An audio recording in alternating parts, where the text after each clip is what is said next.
उसकी बीवी कुछ साल पहले वफात पा चुकी थी। उसकी तीनों बेटियां बहुत खूबसूरत थीं, मगर सबसे छोटी बेटी अपनी बहनों में सबसे ज्यादा समझदार थी। उसका नाम ज़ैनब था। करमदीन अपनी तीनों बेटियों से बहुत प्यार करता था। उसने कभी अपनी बेटियों को माँ की कमी महसूस नहीं होने दी। वह अपनी बेटियों की हर ख्वाहिश पूरी करता था। अब करमदीन की बेटियां बड़ी हो चुकी थीं और अपने पिता के लिए खुद से खाना बनाने लगी थीं। जब करमदीन काम के सिलसिले में बाहर जाता, तो उसकी बेटियां उसके लिए खाना तैयार करके साथ दे देती थीं। उसी गांव में एक बेवा औरत भी रहती थी, जिसकी एक बेटी थी। उस बेवा की आदत थी कि वह हर घर में कुछ ना कुछ मांगने के लिए चली जाती थी। जब करमदीन की बेटियां अपने पिता के लिए खाना बनाती, तो वह औरत अक्सर उसी समय उनके घर आग मांगने के लिए आ जाती। लेकिन करमदीन की सबसे छोटी बेटी ज़ैनब को वह बेवा औरत बिल्कुल भी अच्छी नहीं लगती थी। जब भी वह औरत उनके घर आती, ज़ैनब अपनी बहनों से कहती, यह औरत हमारे घर क्यों आती है? यह औरत बिल्कुल भी अच्छी नहीं है। बड़ी दोनों बहनें ज़ैनब को समझाती, देखो, ये बेवा औरत है और गरीब है। अगर हमारे घर से आग ले जाती है, तो इसमें तुम्हारा क्या नुकसान है? ज़ैनब अपनी बहनों की बातें सुनकर चुप हो जाती, लेकिन वह कहती, देख लेना, यह औरत एक ना एक दिन हम सबके लिए मुसीबत खड़ी कर देगी। यह सिलसिला यूं ही चलता रहा। वह औरत रोज उनके घर से आग लेने आती और मौका पाकर करमदीन के खाने में राख मिला देती थी।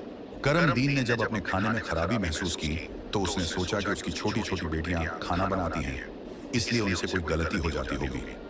वह अपनी बेटियों से बहुत प्यार करता था और यह बात समझ नहीं पा रहा था कि उसकी बेटियां उसका खाना क्यों खराब कर रही हैं। फिर एक दिन करमदीन ने सोचा, आज मैं अपनी बेटियों पर नजर रखूंगा। आखिर मेरी बेटियां अचानक से मेरे खाने में क्या मिलाने लगी हैं। जब करमदीन की बेटियां खाना बनाने लगी, तो वह छुपकर उन्हें देखने लगा।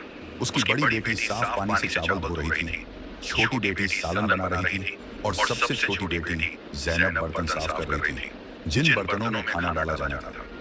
कुछ ही देर में खाना पककर तैयार हो गया। खाने में कोई खराबी नहीं थी। करमदीन परेशान था, लेकिन फिर अचानक उसने जो देखा, उससे उसके पैरों तले जमीन खिसक गई। उसने देखा कि वही बेवा औरत उनके घर आग लेने आई है और उसकी छोटी बेटी ज़ैनब उससे बहस कर रही है। वहीं उसकी दूसरी बहनें ज़ैनब को समझा रही थी, कोई बात नहीं ज़ैनब, ये बेवा औरत है, इसे आग लेने दे दो, बड़ी बहन ने कहा।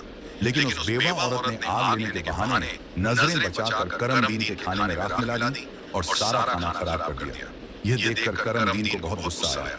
दूसरे दिन करमदीन ने उस बेवा औरत को अपने घर बुलाया और गुस्से में पूछा, तुम्हारी हिम्मत कैसे हुई मेरा खाना खराब करने की?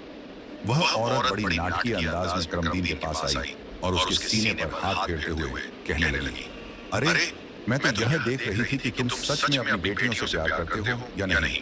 खाना खराब होने पर तुम उन्हें डांटते हो या नहीं। लेकिन तुम तो बड़े अच्छे इंसान निकले, अपनी बेटियों से बहुत प्यार करने वाले।